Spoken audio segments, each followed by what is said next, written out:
back everyone, ATR here again with Project 68. So for the next couple of videos in this little series, I'm going to be working on the steering for the car. So the car originally came with power steering, and I wanted to keep that. Some of the options with power steering are keeping it original, going with EPAS with electronic power assist steering, or going with Borgeson power steering.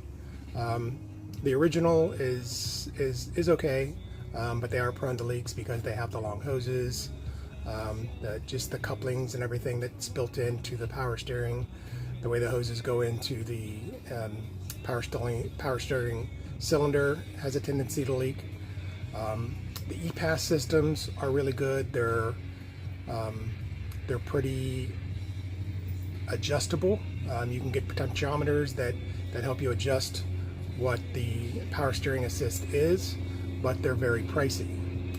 Those go underneath the dash, so they take up a fair amount of under dash space. Quite often you have to get rid of the vent that comes in from the outside that's on the driver's side, and do a lot of customization to the underside of the dash. And like I said, they're very expensive. So the route I've chosen to do is go with the Borgeson power steering. It keeps power steering. It's on par price-wise with staying stock. But the way it's designed, you have the pump, and the power steering unit itself is built into the gearbox. So there's less parts than you have with the stock power steering. So from everything that I've read, it's quite a bit more user-friendly, and it's less prone to leaks than staying stock, and it's quite a bit cheaper than going EPAS. The one drawback with Borgeson is that the steering box itself is quite a bit larger than the stock gearbox. So you have some possible issues with header interference, and with manual car, which mine is. Right now it has a 4-speed top loader that will likely go into it. You can't use the original Z-bar for the power steering. You have to get a modified Z-bar or go with a hydraulic or cable clutch. So I'm still debating on whether or not I'm going to keep the 4-speed top loader or if I'm going with a T5. So that's going to be down the road. So I haven't purchased any of the clutch assembly yet, but I decided to go with the Borgeson for all the reviews, everything that I've read. It's a great system. It has much less likely to leak than the stock system, and it has a 14.2, I believe, to 1 gear ratio. So you go from about 3.5 turns lock to lock down to about 2.75 turns lock to lock, which is what I've checked on my 2005 Mustang and my 1998 SVT Contour, and both of those are right around 2.5 to 2 3/4 turns lock to lock. So it should make it pretty responsive, should keep it on par with modern cars, and I'm wanting this to be kind of a resto mod. I want to try and update anything that I can to be as modern as possible, but still maintain as much classic muscle as I can. So that's the reason I chose the Borgeson. So I've got the Borgeson power steering kit. What I did do though is I bought the 6-cylinder power steering kit instead of the V8 power steering kit. From what I've read online, the hoses are a little bit longer, and I've measured them, and both of my hoses are about 31 inches long, whereas the hoses on the V8 kit, the return line is a little over 25, and the power line is about 28. So I'm getting well over 3 inches of length in both of the hoses, so it should give me a little more flexibility on how I run the hoses. But I will have to work on the bracket for mounting the power steering pump itself to the motor. But I can get the bracket separately through Kentucky Mustang, through a lot of other places. I can have a bracket fabricated. From what I've read on most websites and most people posting, is that the power steering pump itself sits kind of far away from the rest of the motor, the way the bracket is. So there's some people that make brackets that tuck it in a little bit closer. to the engine. So I'll cover that once I get the motor in the car. Right now it doesn't even have a motor. It's got the suspension put on it, and pretty much that's about it. So this is a really good time for me to put the steering in because the engine bay is clean. It's empty. It's easy for me to climb in and out. So it's a really great opportunity for me to put everything in and have really good, easy access to installing the kit. So what I've bought was the manual steering complete kit from Kentucky Mustang. It comes with all the linkages, the tie rods, inner and outer tie rods, the couplings, the center link, idler arm, and the pitman arm. So it has everything that the Borgeson kit doesn't have. But the one thing I am going to upgrade on that is the idler arm. I bought a roller idler arm from Open Tracker Racing. So I'll show the difference on that after I show the rest of the parts. So let's go ahead and look at what the parts we have right now. All right, so here is what we're hopefully going to be installing today. As you see, there is the here's the Borgeson kit. Inside of this box right here is the Saginaw pump. It's got a new rag joint. Here is the hoses. Like I said, these are 3 and 5 inches longer than the hoses that come with the V8 kit. So like I said, this is the straight 6 kit. This is the gearbox. As you can see right at the top are the 2 connections for the power steering lines. The box itself is the same for the V8 or the 6-cylinder because this is just a 1968 and 69 gearbox. So this is a short shaft kit. So this will not work with 64 to 67s unless you do a conversion with your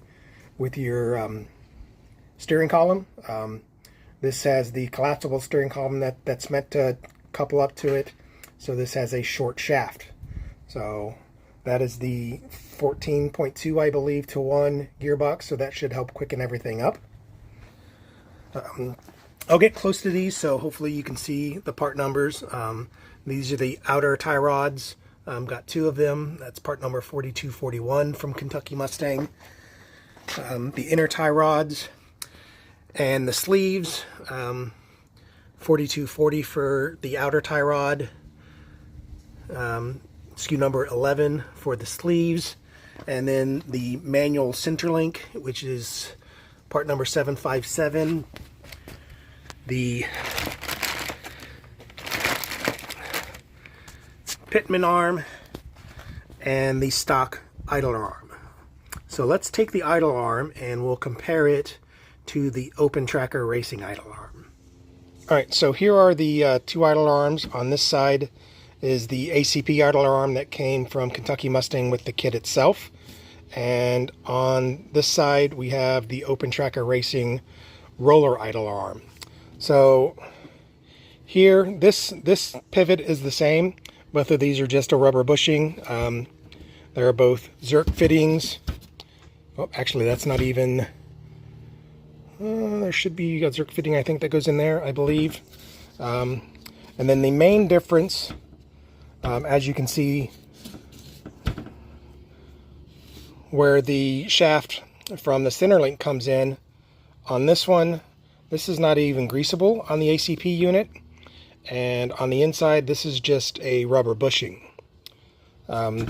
With the Open Tracker Racing, this is greasable, and inside of here, instead of a rubber bushing, this has a roller bearing. So here you can see the top of the race for the roller bearing. So the idea is that with this roller bearing, 1 being that it's able to be lubricated, 2 being that it's a roller bearing instead of just a rubber bushing, that's going to create much less resistance when you turn the vehicle than just the regular rubber bushing. So the rubber bushing is here, but like I said, it's lubricating. You know, we can grease that. I don't see a Zerk fitting for this anywhere, and actually with that being at the top, that's not even going to be able to be lubricated. There's no hole in it, so you can't grease it. So this is going to be pretty stiff when you turn it. I mean, it's going to be stock-ish. But the upgrade here is going to be the roller bearing where the center link goes into the idler arm. So that should help quite a bit, reducing the friction, reducing any drag when you turn, keeping everything in the steering system lined up. This rubber bushing can wiggle this way around. It can pivot on all of these axes when the passenger side tire goes over a pothole. With this being a roller bearing, it's going to have much less flex, so it should get rid of some of the bump steer. And like I said, with a roller bearing, it's going to be a little bit easier to turn. It's going to have less drag on it when we turn the car, and it's greasable on both points. Open Tracker Racing does sell a Trans Am style idler arm where it has a roller bearing here and here, and both of the roller bearings are rebuildable. So I'm not planning on tracking my car. I'm not planning on, doing a whole lot of really hard driving. So I went with this idler arm. This one's $95 from Open Track Racing. I'll go ahead and I'll list this one. I'll post this one online, try and get a little bit of the money back from it to offset some of the cost. But this is going to be the only thing that's going to be upgraded on the steering system other than the Borgeson power steering. So let's go ahead and get busy working on getting all of this installed. All right, so we're going to start on the passenger side. The first thing you want to make sure of is that the hubs are as straightforward as you can get before you put everything in. That's going to help get the car aligned a little bit easier. But like I said, this car is probably a year or so from getting alignment. So I just want to make sure that it's as straight as possible. The 2 bolts for the idler arm are going to go here, and this goes through the frame into the engine bay. Slide those through. Now these are used bolts. I'm probably going to get I probably will go ahead and get the new bolt kit for these, just to make sure, just to make it look nice. You can spot these right away that they're pretty rusty, and where everything else on the inside of the wheel well has been painted, and it looks really nice, looks new.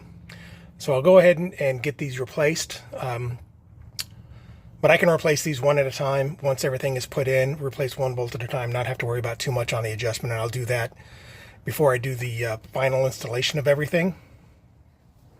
All right, now you just need to install your bracket and your idler arm.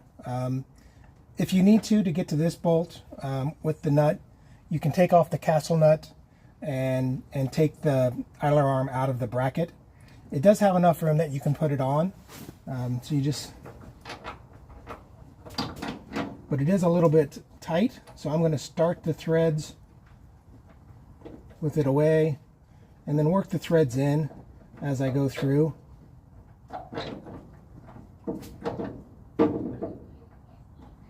So this is a lock nut. So right now the bolt itself is turning also, so I can't get it any tighter than that. But that's okay, because I want to leave everything loose as I move forward, and then I'll tighten everything up after I get the rest of the steering in place. So that's your 2 nuts. Like I said, leave this loose. This is going to help you align everything, to put your center link on and have room to wiggle everything around and get everything together before you tighten everything up. Get your inner and outer tie rods in and get your center link on, and gives you a little bit of movement so you can get everything together. So the next thing we're going to install is going to be the gearbox itself, the steering gearbox itself, which is going to go on the driver's side. All right, so here's where your steering box mounts. It mounts onto these 3 holes. I'm going to see if I can do this by myself. I'm going to lay underneath. The bolts come in from the back side and thread into the steering box itself. So I'm going to see if I can bolt these in. Borgeson does send 3 new bolts, but I will be using the original lock washer and the original clip washer from the bottom side. So I'm going to see if I can do this by myself from holding it up from the bottom and mounting it all by myself. If I'm not going to be able to do it by myself, I'm going to have to go ahead and grab a helper and to help hold this up. So let's see if we can do this. Okay, so I'm going to try and start this bolt in. This is the highest bolt, so if I can get this one started, this will take the weight off of the take the weight out of my hands and put it onto one of the bolts. So make sure you have a good grip on this, because if it falls and hits you in the head, you are not going to be happy.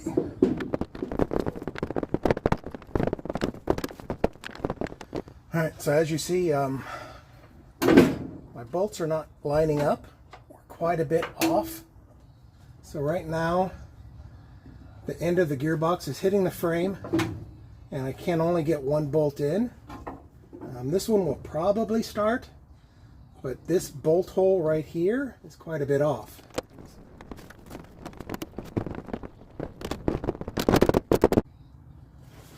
Alright, there we go. So I got this one started.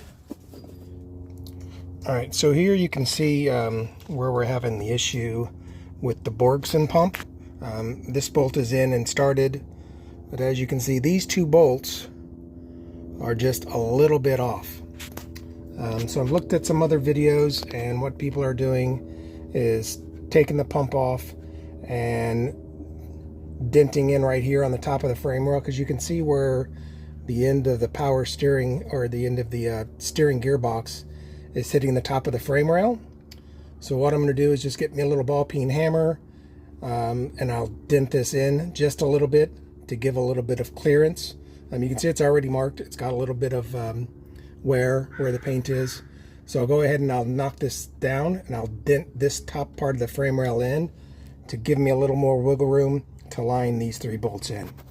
Alright, so there we go. I've got this, actually used a, I believe it's a 5-pound sledgehammer right here. That's our major adjustment tool. So just, as you can see, just dimpled that a little bit. And now all three of our bolts are in. So just want to make sure that we can get it all the way in and make sure that there's no gap between the frame of the steering box and the frame of the car.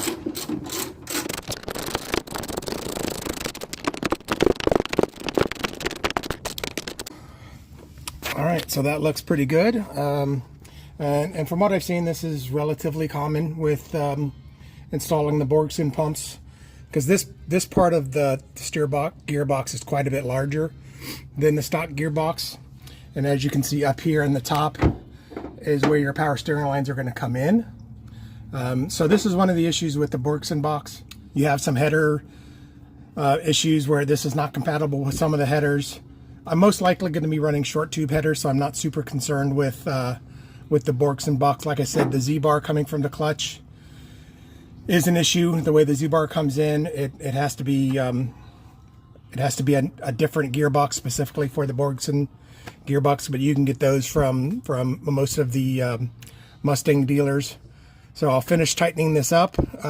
One thing I do want to make sure of is I've got to get something on here so I can turn this. Before I put the pitman arm on, I want to make sure that the gearbox itself is centered. So I'm going to go ahead and I'll turn this lock to lock, and then I'll see. I'm hoping that this dimple is either going to be at, the 12 o'clock or 6 o'clock position when it's centered, because I don't want to have this put on and then it be one side or the other when I put my pitman arm on, and then have to redo all of this when I get my steering put in and I find out that I can't turn right or left. So I want to make sure that this is centered. When I put it in, I can put a gear on here and actually get this to turn, or I'll be able to turn the gearbox from the bottom, because I'm just turning it manually. I just want to make sure that this is all centered before I put the rest of the steering linkage on. So I'll finish up tightening this up, and then we'll start getting the rest of the linkage on. Project 68.